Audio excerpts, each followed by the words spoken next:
Busquemos Juan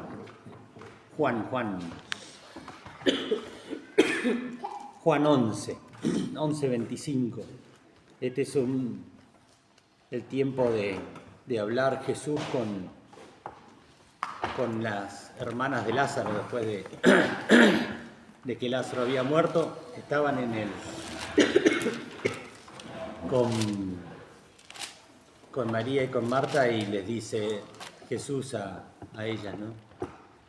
Porque le reclamaban de que él no había estado en el tiempo que él estaba padeciendo una enfermedad, y si lo hubiera estado, no hubiera muerto. Pero le dice en Juan 11:25, Marta le dijo, yo sé que resucitará la resurrección el día postrero, y Jesús le dice, yo soy la resurrección y la vida, el que cree en mí, aunque esté muerto, vivirá. Amén.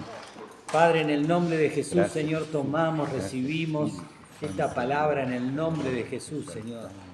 Te ruego que abras las Escrituras, que abras nuestro entendimiento, Padre, y nos des la revelación que esto es, Señor, que cambia, restaura, que transforma vidas.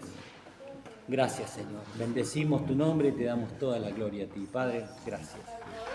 Cada vez que estudio la simbología, hablábamos con Rocío, de toda la simbología, te das cuenta de que todo estaba preparado, todo, una perfección milimétrica había hecho y había dicho Dios de las cosas que iban a pasar. A mí me apasiona ver hoy, estudiar la Biblia, como todo el Antiguo Testamento está perfectamente consumado en el Nuevo Testamento, ¿no? Pero perfecto, milimétrico. Y el poder entender, después ir descubriendo en el hecho de Cristo todo lo que estaba dicho siglos, cientos de años antes había sido dicho por los profetas y cumplido en la vida de Jesús cuando estuvo aquí en la tierra. Y vemos este tiempo de la Semana Santa, esta semana, en algunos lados la llaman la Semana de Dios. ¿Y el resto de las semanas? ¿Qué pasa? La Semana Santa, que se ve esto de la entrada triunfal de Jesús el domingo, la pasión de Cristo, la última cena, la crucifixión, la muerte y la resurrección el domingo, ¿no? Que está establecido como festival por la Iglesia Católica y que se ha tergiversado durante el tiempo en un feriado, ¿no? En un feriado más, y que se ha ido mezclando, como decían los chicos, con el huevo de Pascua. ¿Qué tiene que ver un conejo de chocolate con cositas adentro? La fiesta del chocolate, la fiesta del alfajor, la fiesta de la Pascua, que se ha mezclado todo. Y yo no digo que estén mal las fiestas, sino que lo que está mal, lo que está mal es que se mezcle y se le dé esa caracterización de santidad a esas cosas que no tienen nada que ver con lo que realmente es el tiempo de la Pascua. Y como decía Marcela, Dios no nos manda a festejar la Pascua.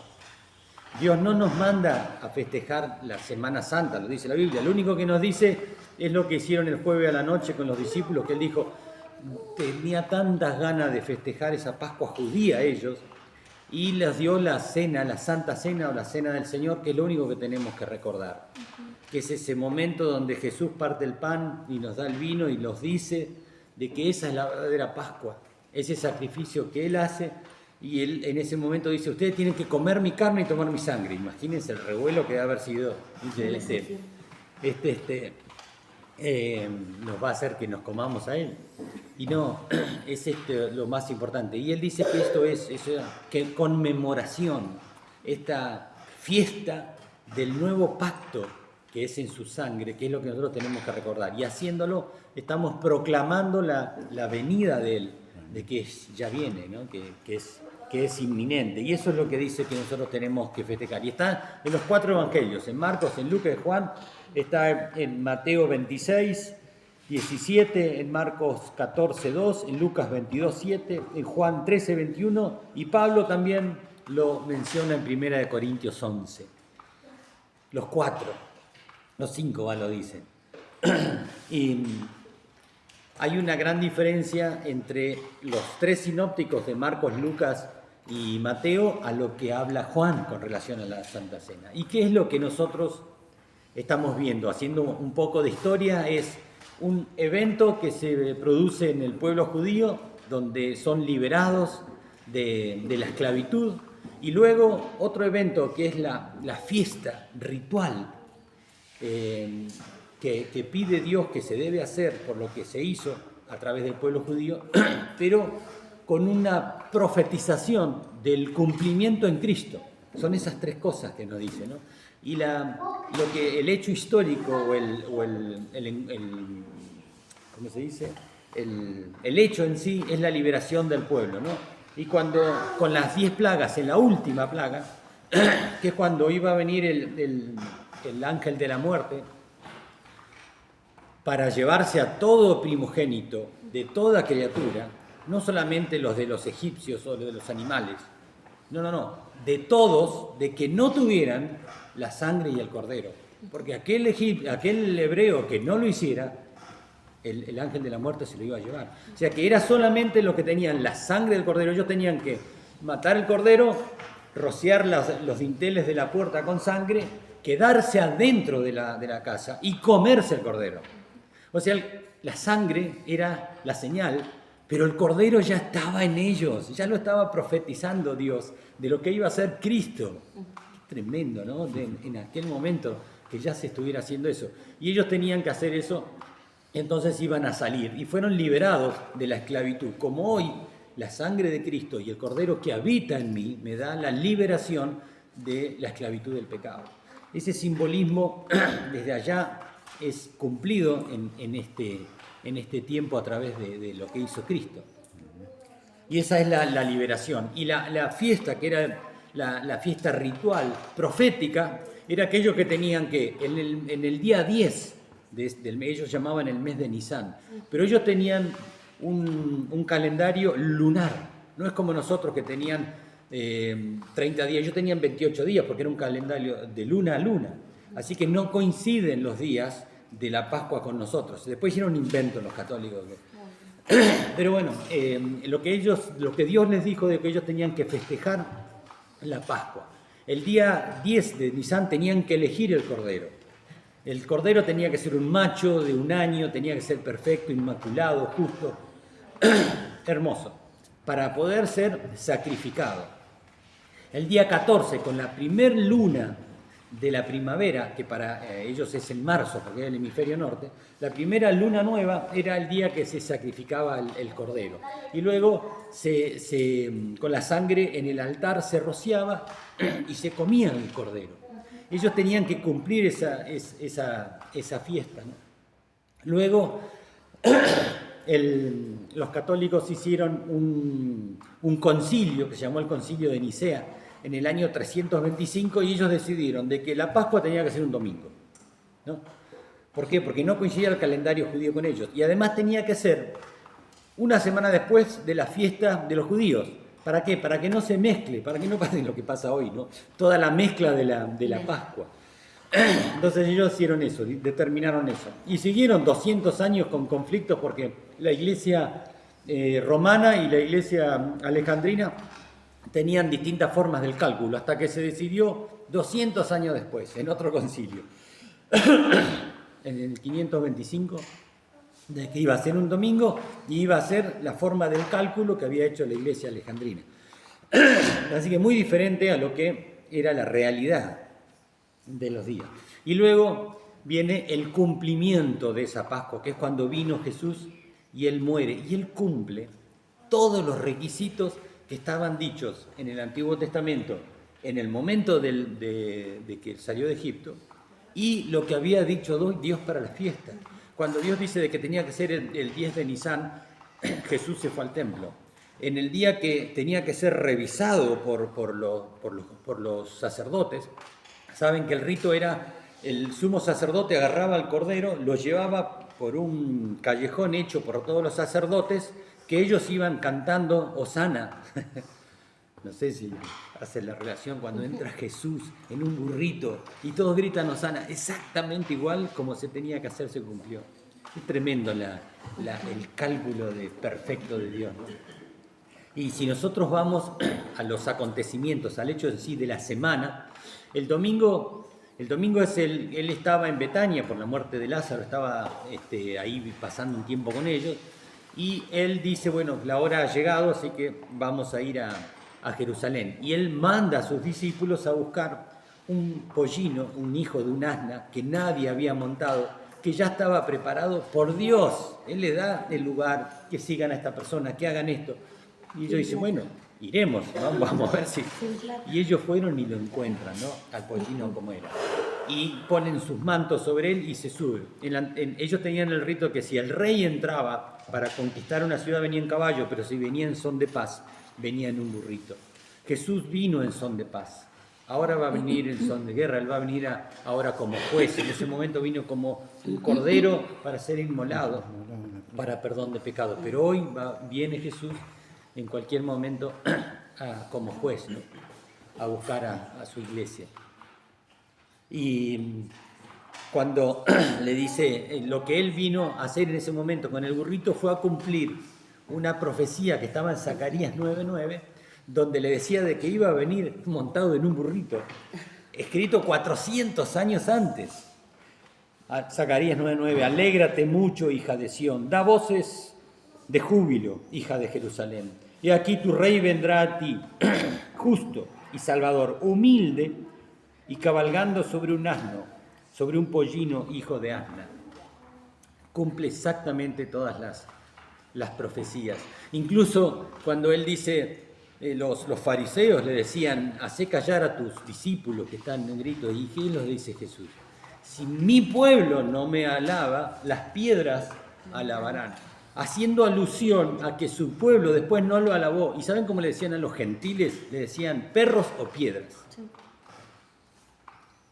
Así que estaba a la vez profetizando de que no solamente su pueblo iba a ser salvo por él, sino todos nosotros hoy, ¿no?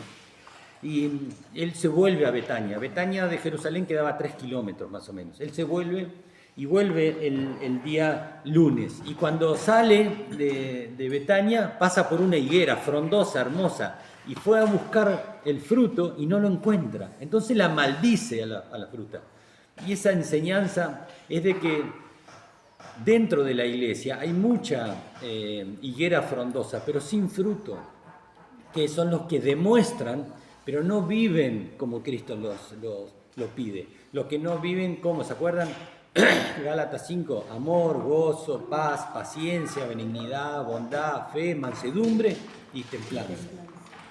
Ese es el resultado del Espíritu Santo en mi vida. Si yo no vivo así, estoy siendo como esa higuera, me tengo que preocupar y volver a Él. Entonces va al templo. Y en el templo pasa algo parecido. Él ve de que no están permitiendo a la gente llegar a la presencia de Dios. Porque había gente que hacía un comercio antes del pueblo, vendiendo palomas, vendiendo con las monedas del templo, ganando, haciendo negocios. Como se dice, como ensuciando, como tergiversando todas las cosas que eran de Dios. Dice, esta casa es una casa de oración, ustedes lo cometieron en una cueva de ladrones, dando cumplimiento a lo profetizado en Jeremías 7, que dijo que eso iba a acontecer. Así que eso es lo que hace Jesús el día lunes. Se vuelve a Betania y vuelven al otro día, el día martes. Y Pedro ve la higuera seca y dice, Señor, Señor, lo que vos dijiste se cumplió. Y ahí Jesús le enseña, le dice, si realmente pidieras con fe, le dirías a esta montaña o a este árbol que se vaya y se va a correr, pero pedirlo con fe. Pero no fe en vos, sino tu chiquitita fe puestas en aquel que puede hacer todas las cosas. Y de paso le dice, perdónense, porque si querés ser perdonado tenés que perdonar, porque si tenés algo contra tu hermano no vas a ser perdonado, porque es la L, ¿no? Si querés ser perdonado tenés que perdonar. Aprovecha Jesús a decirle en Marcos 11. Y ahí empieza después en el templo a hablar de las parábolas. Y esto se le llama el día de las controversias. Es el día donde en la fiesta se hacía de ver el corderito, de ver si está limpio, si está blanco, si tiene el pelo, ver que realmente fuera justo, que realmente estuviera capacitado para ser el cordero. Y acá empiezan a Jesús las controversias. Y empiezan el tema de los dos hijos, quién hace caso y quién no hace caso, las parábolas. La parábola de los labradores malvados. Dios les da y después cuando le viene a pedir, no se lo devuelven, se lo hacen que es suyo y lo matan al hijo. ¿Cuánto más hará Dios con ustedes? Y les dice también la parábola del banquete de bodas. A su pueblo lo vino a invitar y pusieron excusas, no vinieron. Entonces fue a buscar a otros y los trajo, que somos nosotros. Pero le dijo, guarda, va a haber gente que va a estar adentro que no está con ropas santas y los va a echar en la oscuridad. Y los fariseos y los gobernantes empiezan a desafiarlo y a comprobar a ver si realmente era. Los esenios y los ancianos empiezan a preguntarle, ¿con qué autoridad lo decís? Y Jesús dice, bueno, le hace algunas preguntas y le dice, ¿y ustedes con qué autoridad? Y no le pueden contestar a Jesús. ¿Por qué? Porque Jesús realmente tenía toda la autoridad. Los herodianos empiezan a preguntarle, ¿es verdad que tenemos que pagar el impuesto al César? Y bueno, Jesús les demuestra con sabiduría de que hay que darle a Dios lo que es de Dios y al César lo que es del César. Y no lo podían hacer pisar el palito. Los saduceos le empiezan a preguntar por la resurrección. Esta mujer se casó, se murió el marido, se casó con otro, se murió el marido, se casó con otro. ¿Quién va a ser el marido de la resurrección? ¿Por qué? Porque los saduceos no creían en la resurrección. ¿Y qué le dice Jesús? En el cielo no nos vamos a dar en casamiento. O sea, vamos a ser como ángeles, dice. No vamos a ser ángeles, pero vamos a ser como ángeles, porque no se necesita tener familia en el cielo. O sea, Mabel no va a ser mi esposa ya, nos vamos a conocer, pero vamos a ser más que esposos. Yo entendí ahora, vamos a ser, dice, como ángeles. El ángel, el amor con el otro ángel que está al lado de él, es más que un padre. Es más amor que el matrimonio, es más amor que el noviazgo. Porque el noviazgo tiene esa pasión, pero más sexual también. Pero lo que dice Dios acá, que esa pasión entre nosotros allá arriba, allá donde, o al costado, no sé dónde será, es una expresión, pero en el cielo va a ser como ángeles, va a ser una pasión por el otro que es indescriptible, que no va a ser. Por eso Jesús les parte la cabeza a los saduceos y no lo pudieron hacer pisar el palito. Y luego los intérpretes de la ley y los fariseos le dicen, entonces, ¿cuál es el primer y gran mandamiento? Para ver si él decía algún mandamiento, le iban a reclamar del otro, siempre tratando con doble intención de hacerle pisar el palito. Y él le dice el Shema, que se llama el Shema, que está en Marcos 11, 29, que le dice, oye Israel, el Señor uno solo es. Y ellos conocían a un solo Dios. Para los judíos no había ni Hijo ni Espíritu Santo, así que le dice el Shema, oye Israel, el Señor, nuestro Dios, el Señor uno es, y amarás al Señor tu Dios con todo tu corazón, con toda tu alma, con toda tu mente y con toda tu fuerza, o sea, con todo lo que tenés. Este es el principal mandamiento. Y el segundo es semejante, amarás a tu prójimo como a ti mismo, no hay otro mandamiento mayor que este. Y estos mandamientos, el de amarás a tu Dios con todo, y el de amarás a tu prójimo, están en Deuteronomio, están en el Antiguo Testamento. Él no dice nada nuevo, lo que dice en ese momento es que ese es el gran mandamiento. Él es Dios. Y se vuelven a Betania, ya de noche se vuelven para allá. Ya ellos vuelven prácticamente el día miércoles. Y cuando vuelven para allá empieza a hablar de la destrucción del templo. Les profetiza lo que iba a pasar. 3 días después con su muerte y 70 años después con la destrucción del templo por los romanos cuando lo destruyen al edificio, ¿no? Y les empieza a hablar luego a todos de la segunda venida. Empieza a profetizar allá de que él se iba a ir, de que él iba a volver, de los tiempos, de las señales del Hijo del Hombre, de la destrucción, de las guerras, de la persecución, de todo lo que iban ellos a padecer. Y vuelven y están en la casa de Simón el leproso, el que a él había sanado de lepra. En The Chosen lo hacen en la casa que pareciera que era la casa de Lázaro, pero es la casa de Simón el leproso, y que viene María y lo unge a Jesús, profetizando lo que iba a pasar de la sepultura y la muerte. Pero también Lázaro se va, Judas se va para traicionarlo. María a ungirlo y Lázaro a traicionarlo, ¿no? No, tengo con Lázaro, Judas. Judas se va para traicionarlo. Y le habla le da las parábolas de las 10 vírgenes, que tenemos que estar preparados, le da la parábola de los talentos, que qué hiciste con lo que yo te di, porque él va a venir a reclamarlo, y se van.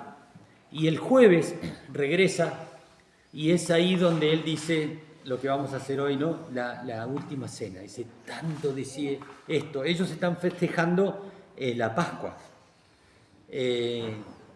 Y la Pascua para ellos era algo tremendo. Y hay que acordarse también de que cuando empieza Jesús su ministerio público, se dice de que fue a los 30 años, él ha pasado 3 Pascuas con sus discípulos. Pero esta Pascua es la Pascua del Shabbatón, que se llamaba, que era donde coincidía el sábado o el Shabbat de ellos con el Shabbat de la Pascua. Pocas veces se daba eso, de que el Shabbat, después del día del viernes de ellos, que venía el Shabbat, el día de reposo, coincide con el Shabbat, que es después de la Pascua, al otro día se le llamaba Shabbat, y coinciden los dos. Y la luna nueva perfecta astronómica. Eso, ¿no se acuerdan lo que era el quicio? Me sacaste de quicio es porque me sacaste de la guía. Era la guía. Antiguamente la puerta se ponía en una guía, no era como las bisagras de ahora, entonces eso hacía el vaivén de la puerta y de las ventanas. Eso se llamaba el quicio, era donde se insertaba, era algo firme, fijo. Y este es el quicio de la eternidad, donde se divide el antes y el después, el nuevo y el antiguo pacto. Este es el momento, ¿no? Y cuando ya estamos en el jueves y ellos cenan. Y después de comer, lo que hace Jesús es, él toma el pan y la copa y instituye la cena del Señor. Y le dice, harán esto, ¿no?, en memoria de mí. Pero Juan no lo dice eso. Juan, a pesar de usar casi un 20% de su evangelio en el tema de la última cena, no habla de la institución de la cena, sino que hace hincapié al hecho de lavarle los pies, del servicio de Cristo, de la humillación de Cristo, de la humildad del Señor, que era lo que estaba profetizado sobre el Cordero, ¿no? La humillación tal de Jesús, de lavarle los pies a sus discípulos, yo siendo Señor y Maestro. Pero en los otros 3 instituyen esto, ¿no?, la cena del Señor, y dice en Mateo 26, y mientras comían tomó Jesús el pan y bendijo y lo partió y dio a sus discípulos y dijo, tomad, comed, esto es mi cuerpo. Y tomando la copa y habiendo dado gracias, les dijo, bebed de ellas todos, porque esta es mi sangre del nuevo pacto, que por muchos es derramado, por remisión de los pecados. Y os digo que desde ahora no beberé más de este fruto de la vid hasta aquel día en que lo beba de nuevo con vosotros en el reino de mi Padre. Cuando hubieron cantado el himno, salieron al monte de los olivos. Cantaban ellos entre el Salmo 115 y el Salmo 118, eran las canciones que ellos cantaban, y se fue al monte de los olivos. Y ya se fue de noche y ya pasó al día viernes. Esto que hace Jesús de la cena es esta conmemoración que pide que se haga en recordar lo que Él hizo y proclamar lo que Él iba a venir. Y el viernes Él se va al Monte de los Olivos. Ya era día viernes, estaba de noche, y se va al Monte de los Olivos y le pide se va con todos sus discípulos, pero después se va un poquito más arriba con Pedro, Juan y José y Jacob. Se va ahí y a los hombres le pide que oren por él. Y después él se va a orar a Dios y hace esa oración sacerdotal de Juan 17, ¿no?, que le dice de que somos uno, y ahí hace la revelación a sus discípulos de que Él es Dios y que Él estará en nosotros y nosotros en Él. Y es como que nosotros fuéramos un balde lleno de agua, pero en medio del océano. Esos somos nosotros. Un balde lleno de Cristo, pero en medio de Cristo, de la inmensidad de Él. Y Él en ese momento está orando y dice que ahí es donde la hematohidrosis, que de sangre ¿cómo es? De transpirar sangre. Y en ese momento viene Judas, por la cantidad que dice, eran más o menos entre 500 y 600 soldados, porque era la formación que dice Juan. Y él viene a detenerlo. Mirá que iba a detenerlo, a Dios iban a detenerlo unos hombres, ¿no? ¿Y qué pasó en ese momento? Dice Juan. Dice que ellos vinieron y dicen, venimos a detener a Jesús Nazareno. Yo soy, dijo Jesús. Y los 600 soldados cayeron. Y se levantaron y dijeron, ¿dónde está Jesús? Yo soy. Otra vez volvieron a caer los 600 soldados, Judas, fariseos.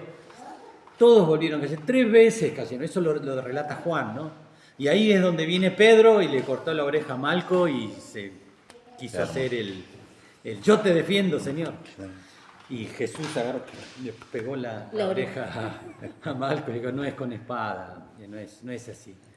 Y era la manifestación del poder de Dios, ¿no? Del Espíritu Santo.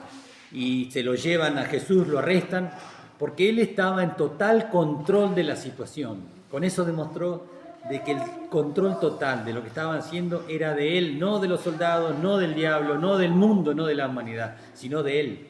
Así que se dejó arrestar y lo llevaron al patio de la casa de Pilato, donde en la cena Jesús dijo, me van a dejar solo. No, yo voy con vos, dijo Pedro, hasta la muerte voy. Pedro, me vas a negar 3 veces antes que cante el gallo. Y ahí en el patio de Pilatos se produce eso, ¿no? Y Pedro, ¿qué hizo? Se fue a llorar amargamente. Y ahí en ese lugar es donde lo golpean, lo martirizan, le ponen la cruz hecha con espinos. Y se lo llevan a Pilatos. Los judíos no podían matar a alguien, dependían de los romanos, no podían llevarlo a la muerte. Así que se lo mandan a Pilatos. Y Pilatos, como venía el Shabbat, los judíos no se querían contaminar en entrar a un lugar pagano de los romanos, porque al otro día no iban a poder participar en la Pascua. Y habían hecho una tramoya para matar a un humano, ¿entendés? ¿Cómo era esto? Fíjate, ellos, esa hipocresía de los santos, ¿no? De agarrar y decir, no. Entonces, ¿qué hacían? Pilatos entraba, hablaba con Jesús y salía. Juan tiene la particularidad de tener el 7. Todo en Juan es 7, que es la perfección para él. Todo, vas a ver que todas las 7 palabras, las 7 veces que salió para hablar Jesús con los fariseos, porque hablaba con Jesús, Pilato, y hablaba con los fariseos. Y le dice, no sé, yo no encuentro nada malo, este hombre es perfecto, es justo. Era lo que decían del Cordero para poder ser. Lo dice un romano, su pueblo no lo dijo. Así que se lo llevan a Herodes, al rey. Y Herodes se burla, le pone la capa, todo, y lo manda otra vez a Pilato. Y Pilato lo vuelve a decir, este es un hombre justo, acá tienen, en la primera vez acá tienen su hombre.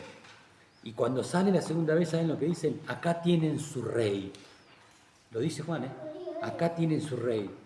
Y hace escribir una tabla en 3 idiomas, en arameo, en griego y en hebreo, el rey de los judíos que se clavó en esa cruz. En todos los idiomas que podían acercarse y entenderlo. Los fariseos dijeron, no. ¿Y qué dice Juan? Juan, que dijo Pilato, escrito está, él es el rey de los judíos. Lo dice un romano, tremendo, un romano pagano, le da... Que creía en Dios.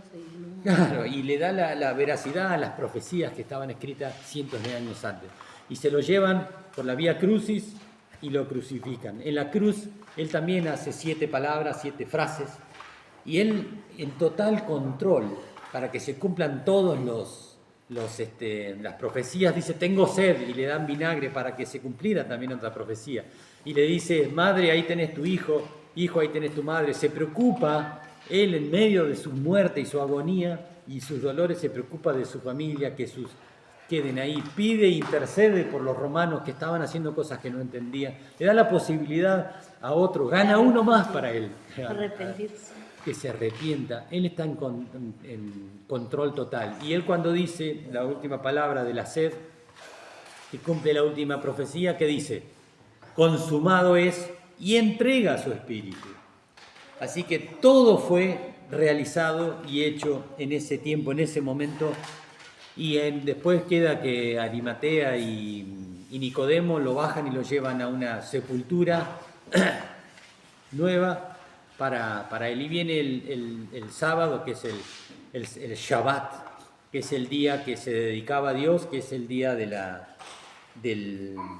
la vigilia, del reposo, de la quietud. Y después viene el domingo, que es donde se resucita. Nadie vio el momento, solamente la piedra corrida, la tumba vacía, y de que se le aparece a María. Primero a una mujer, a una ex prostituta se le presenta. Totalmente distinto a lo que la religiosidad o las formas o las maneras de pensar lo dirían. A una mujer se le presenta. Si querés que se entere todo el planeta, hablale a una mujer. Así dijo. Así que se lo dijo a María, y después se le dice a Pedro, a Juan, y ¿saben a quién? A dos que se estaban yendo, a los dos de Emaús. A dos de Emaús se los dice, que se estaban yendo, se les presenta, no lo reconocen, pero cuando él parte el pan, en ese momento se le abren los ojos y entienden de quién era Jesús. Y Jesús resucitó y está hoy acá. Amén. Siempre sabemos que dejamos una silla porque Él se sienta acá con nosotros. Porque Él dice que cuando dos o más estén reunidos en su nombre, Él estaría ahí. Y yo lo creo porque lo dice la Biblia. Y Él está acá. No solamente en mí y en cada uno de nuestros corazones, sino acá físicamente, espiritualmente, ¿no? Así que Jesús resucitó. Y no es un evento, sino es una persona. El evento fue en el Antiguo Pacto. Hoy es una persona. La Semana Santa no es una fiesta, es una persona. El mensaje del Evangelio no es un mensaje, es una persona, es Cristo Jesús. Y Jesús les dijo, yo soy la resurrección y la vida. El que cree en mí, aunque esté muerto, vivirá. Si crees, si realmente crees en Jesús, Él habita en vos. Si Él está en vos, tenés el poder de la resurrección, el poder que da la posibilidad de la vida eterna, no de la vida con un fin aquí, sino de la vida eterna, donde están todas las bendiciones de Dios. Y si no hay, ¿cómo se dice?, signos de resurrección en nosotros, no hay vida. Si no hay signos de resurrección, no hay vida, hay muerte, porque el muerto no oye, el muerto no escucha al Espíritu Santo, el muerto no come, no se alimenta de la palabra, no quiere estudiar la Biblia, no entiende la Biblia, el muerto no come, no oye y no ve a Cristo, no ve las cosas espirituales. Entonces tergiversa las cosas, entonces pelea, entonces trae conflictos, entonces opina según su propia forma. Jesús resucitó y ese poder de la resurrección hoy está en nosotros y nos da la posibilidad de hacer la obra de Dios. Nosotros tenemos por ahí una confusión de que mi vida es para servir o que yo hago la obra de Dios. Y nosotros vemos en la Escritura y no es así, yo no puedo hacer la obra de Dios. Dios hace la obra en mí y a través de mí, porque si yo hago la obra de Dios, lo hago en mi fuerza, en mi idea, en mi forma, y le erro el viscazo mal. Dios hace la obra, Dios sirve a través mío. Y cuando yo permito que Dios sirva a través mío, si a mí no me agradecen, si a mí no me reconocen, no me enojo, porque el Espíritu Santo es inofendible. Y podemos ver cómo el Cristo resucitado obraba en sus discípulos antes y después de Jesús. Las prédicas y las prédicas de Pedro antes de Cristo y después de la venida del Espíritu Santo, diametralmente opuesto. Dice la Biblia que Pedro caminaba y sus sombras sanaban a los enfermos. Es increíble lo que es el obrar del Espíritu Santo en la vida de un humano. Esos son los signos de la resurrección, de que está el Espíritu Santo en sus vidas. Y cuando Cristo hace esta bisagra, este quicio, Él se revela como el Hijo de Dios, que hasta ese momento no se sabía. ¿Por qué? Porque no entendían las Escrituras, estaba revelado. Todo el Antiguo Testamento revela a Cristo, pero ellos no lo entendían así. Ellos veían con sus formas rituales, a su forma, a su corazón, hacia adentro, de cómo Jesús le dijo: ustedes son como sepulcros blanqueados, están llenos de huesos secos, de huesos de muertos, y por afuera están blancos. ¿Por qué? Porque entienden a su forma, y él ya estaba profetizado, Cristo. Entonces eso se revela con Jesús, con su resurrección y la venida del Espíritu Santo.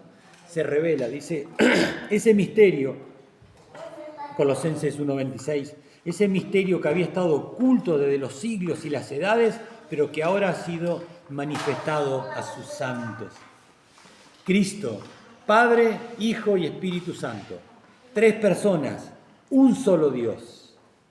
Un solo Dios. Esa manifestación, esa revelación, hoy la podemos tener nosotros, que en la antigüedad toda esa gente que murió no pudo tener lo que hoy nosotros tenemos, esa revelación.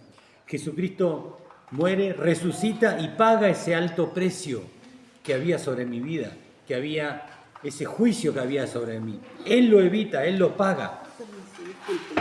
Él paga el alto precio por mí. ¿Y qué pasa cuando Jesús hace y explica y nos dice la parábola de los 2 deudores? Dice que viene uno, se presenta ante el rey y le dice: me deben 10.000 talentos. Un talento era 6.000 denarios. Y el otro le debe 100 denarios. 100 denarios más o menos sería un año de trabajo. Y el otro, que le debía 10.000 talentos, eran 2.000 años de trabajo. 2.000 años de una persona trabajando. Es imposible pagarlo. Esa fue la exageración tal que dio Jesús. Eso es lo que hizo Dios. Pagó algo que yo no podía pagar. Yo era incapaz. Entonces Él lo pagó por mí. Él resucitó y pagó eso, ese alto precio que había sobre mi vida. Y Él venció la muerte. Jesús resucitó y venció la muerte. Hoy nosotros por ahí le tenemos miedo a la muerte, más miedo al dolor y a la separación, pero no le tenemos que tener miedo a la muerte. Dice que es como un abrir y cerrar de ojos, de pasar de un estado a otro estado. Sé que es difícil, sé que es naturalmente imposible, pero espiritualmente es posible perderle el miedo a la muerte. ¿Por qué? Porque Jesús lo demostró que es, y si Jesús está en mí, el poder de la resurrección está en mí, porque Él me va a dar vida juntamente con Él. Y vamos a estar todos juntos en la eternidad con todos nuestros seres amados y vamos a ser como ángeles, dice las Escrituras, ¿no? Vamos a llevar en nuestro cuerpo siempre la muerte de Cristo para que se manifieste la vida y la resurrección. Bendito, dice 1 Pedro 1:3, bendito Dios y Padre de nuestro Señor Jesucristo, que según su gran misericordia nos hizo renacer para una esperanza viva, por la resurrección de Jesucristo de los muertos, para una herencia incorruptible, incontaminada, inmarcesible, reservada en los cielos para vosotros, que sois guardados por el poder de Dios mediante la fe, para alcanzar la salvación que está preparada para ser manifestada en el tiempo postrero. Es una promesa de Dios y se va a cumplir sí o sí en aquellos que tienen fe, en aquellos que creen en que Cristo murió, resucitó y hoy está con nosotros. Y tenemos vida eterna. Por ahí nosotros estamos limitados a este mundo, ¿no? Al trabajo, a la comida, a la escuela, a las cosas de este mundo, a las cosas que se terminan, que tenemos que hacer. Pero tenemos que estar con paz. ¿Por qué? Porque tenemos vida eterna. Dice 1 Corintios 15:4, y cuando esto corruptible, o sea, todo esto lo que yo le estoy diciendo, esta vida, cuando todo esto corruptible se haya vestido de incorrupción y esto mortal se haya vestido de inmortalidad, entonces se cumplirá la palabra que está escrita. Sorbida es la muerte en victoria. ¿Dónde está, oh muerte, tu aguijón? ¿Dónde, oh sepulcro, tu victoria? Jesús venció a la muerte y hoy porque Cristo vive en mí, estoy completo. ¿Se acuerdan la canción esa de Jesucristo basta? Estoy completo en Él. No necesito nada, nada necesito, nada, porque estoy completo en Cristo. Yo no soy lo que me dice el mundo que soy. Yo no soy incluso lo que me dicen mis sentimientos o mis emociones, no. Yo no soy lo que me dicen ni mi mamá ni mi papá. Yo soy lo que Dios dice que yo soy. Y tengo que leer la Biblia para poder entenderlo y permitirle al Espíritu Santo que me lo revele. Si me lo revela, voy a poder ser libre, voy a poder vivir en paz, en amor, en gozo, en armonía.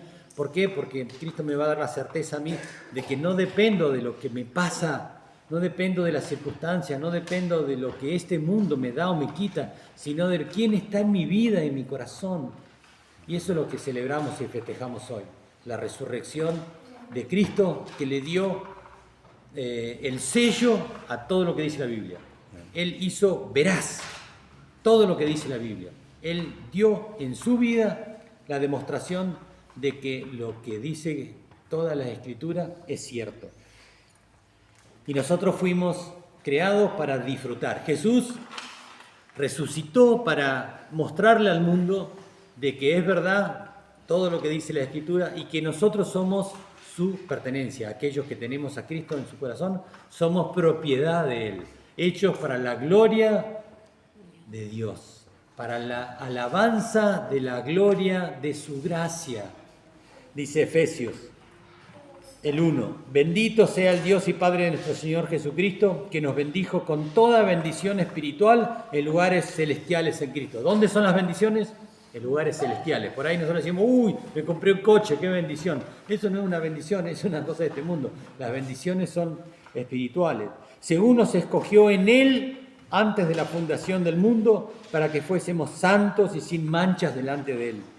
En amor, habiéndonos predestinado para ser adoptados hijos suyos por medio de Jesucristo, según el puro afecto de su voluntad, para alabanza de la gloria de su gracia, con el cual nos hizo aceptos en el amado, en Cristo.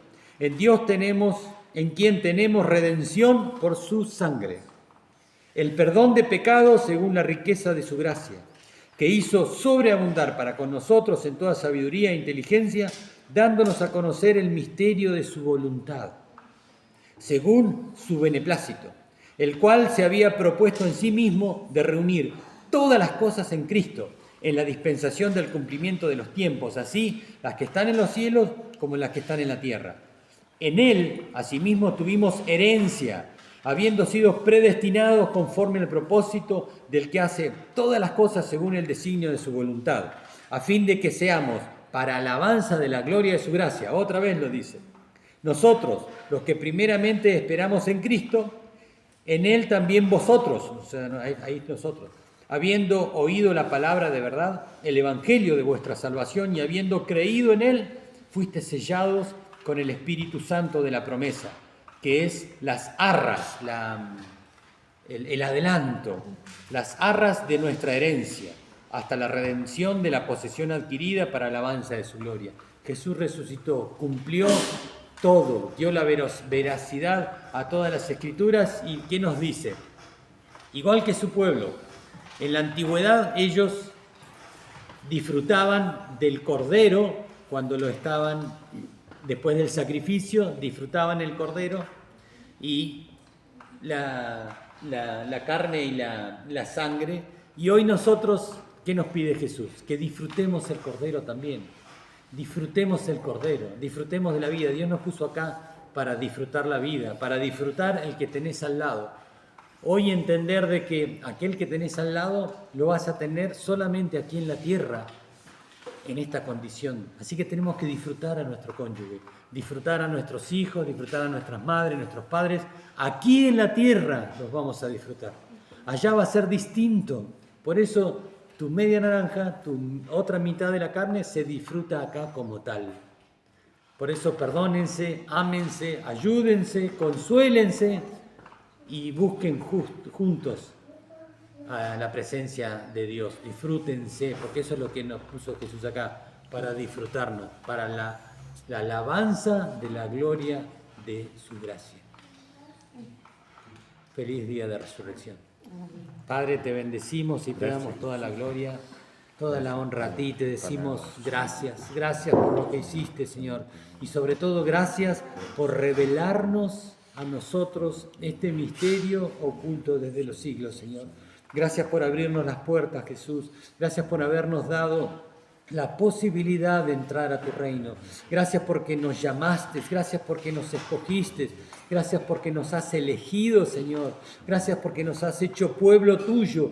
Gracias que nos das la posibilidad de ser parte, Señor, de tu novia y de tu futura esposa que venís a buscar aquí a la tierra. Gracias por habernos permitido ser tus hijos, Señor. Gracias, Señor. Gracias por esta posibilidad de la vida eterna que nos das, Señor. Gracias, Padre, por permitirnos llegar a tu reino, Señor, y ser parte tuya. Gracias por habitar, Señor, en nuestros corazones. Gracias por ser nuestro Dios. Gracias por ser nuestro Dios, Señor. Te alabamos, te bendecimos y te damos toda la gloria y la honra y el honor a ti, Señor. Te bendecimos, papá. Gracias, gracias, gracias. En el nombre de Jesús. Gracias. Gracias.